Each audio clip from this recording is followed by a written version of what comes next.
नमस्ते दोस्तों, मैं अनुराधा त्रिपाठी आप सभी का स्वागत करती हूँ अपने चैनल में जिसका नाम है अंश ज्ञान। दोस्तों, आज हम बात करेंगे बुधवार व्रत के उद्यापन के बारे में। दोस्तों, बुधवार के दिन गणेश भगवान का व्रत रखा जाता है।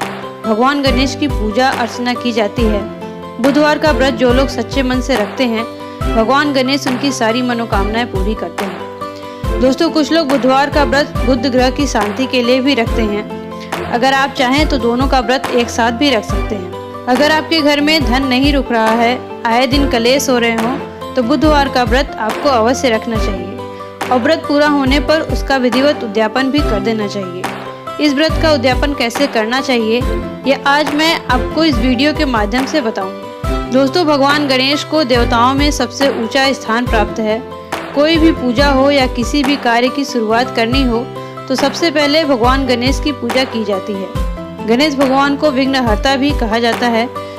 जो लोग इनका व्रत करते हैं, भगवान गणेश उनके कार्य में आने वाली सारी विघ्न बाधाओं को दूर करते हैं। भगवान गणेश रिद्धि और सिद्धि के स्वामी हैं, तो जो लोग इनका व्रत करते हैं उनके घर में प्रभु के साथ साथ रिद्धि और सिद्धि का भी निवास होता है, जिससे आपके घर में धन धान्य के साथ साथ आपके यश में भी वृद्धि होती है। दोस्तों, सभी मनुष्यों को भगवान गणेश का व्रत अवश्य रखना चाहिए और व्रत के पूरा होने पर उसका विधिवत उद्यापन भी करना चाहिए। दोस्तों, किसी भी व्रत का जितना जरूरी विधिवत पालन करना होता है, उतना ही जरूरी उसका विधिवत उद्यापन भी करना होता है। तभी आपको उस व्रत का पूर्ण फल प्राप्त होता है। दोस्तों, कुछ लोग उद्यापन की बहुत जटिल विधि बताते हैं, जिससे आपका बहुत सारा पैसा उसमें खर्चा हो जाता है, जिसकी कोई जरूरत नहीं होती है। मैं आपको बुधवार व्रत के उद्यापन की सरल और सही विधि बताऊंगी। पर आगे बढ़ने से पहले मेरे चैनल को लाइक और सब्सक्राइब कर लीजिए, ताकि आपको आपकी सारी समस्याओं का हल हमारे वीडियोज के माध्यम से मिल सके। तो दोस्तों, चलिए शुरू करते हैं। सबसे पहले तो मैं ये बता दूं कि बुधवार का व्रत 21 या 45 बुधवार तक रखा जाता है। आपने जितने भी दिन व्रत रखने का संकल्प किया था, उतने व्रत के पूरे होने पर 22वें या 46वें बुधवार को इस व्रत का उद्यापन कर देना चाहिए। दोस्तों, वैसे तो बुधवार के व्रत के उद्यापन के लिए या किसी भी खास पूजा के लिए लोग किसी पंडित को घर पर पूजा करने के लिए बुलाते हैं, पर यदि आप पंडित को नहीं बुलाना चाहते हैं, खुद से ही उद्यापन करना चाहते हैं तो कर सकते हैं। आप लोग सोच रहे होंगे कि पूजा करने के लिए मंत्र कैसे बोलेंगे, मंत्र नहीं पता है। तो इसमें कोई सोचने वाली बात नहीं है। पूजा पाठ भाव और श्रद्धा से किया जाता है। अगर आप सच्ची श्रद्धा से पूजा पाठ करते हैं तो भगवान आपकी सारी मनोकामनाएं पूरी करते हैं। तो दोस्तों, आइए अब हम आपको बताते हैं कि बुधवार के व्रत के उद्यापन की विधि क्या है। दोस्तों, सबसे पहले हम बात करते हैं पूजन सामग्री के बारे में।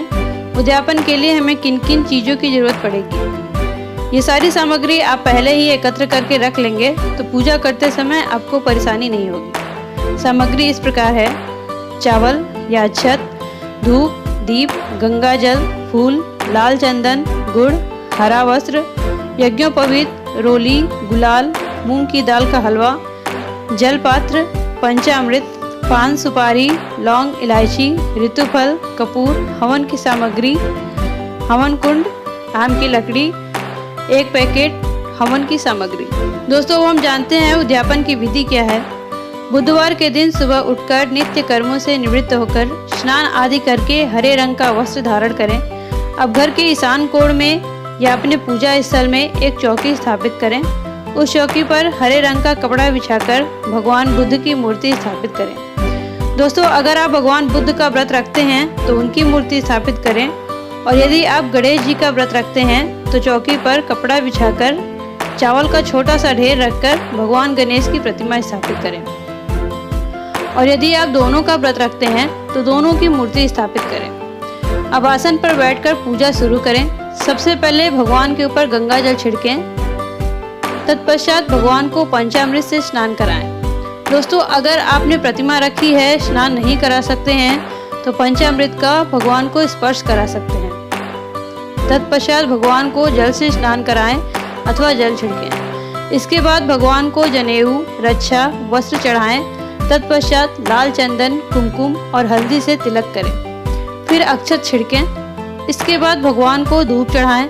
दोस्तों, गणेश जी की पूजा में धूप का विशेष महत्व होता है, इसलिए धूप चढ़ाना ना भूलें। फिर पुष्प चढ़ाएं व ऋतु फल चढ़ाएं। अब भगवान को पान का बीड़ा अर्पित करें।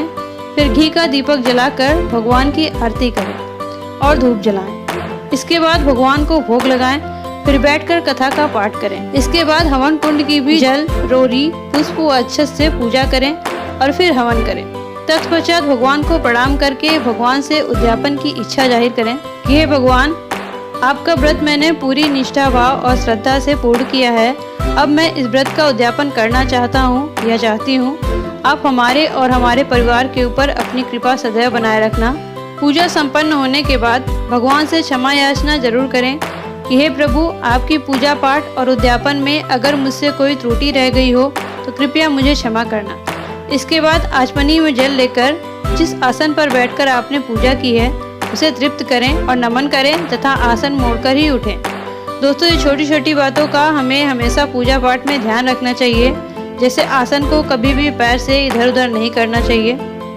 पूजा संपन्न होने के बाद 21 या अपनी सामर्थ्य के अनुसार जितने ब्राह्मणों को आप खिला सकते हो बुला करके उन्हें भोजन कराएं और वस्त्र और दक्षिणा का दान करें तथा उनका आशीर्वाद दें। तो दोस्तों, ये तो थी बुधवार के व्रत के उद्यापन की संपूर्ण और सरल विधि।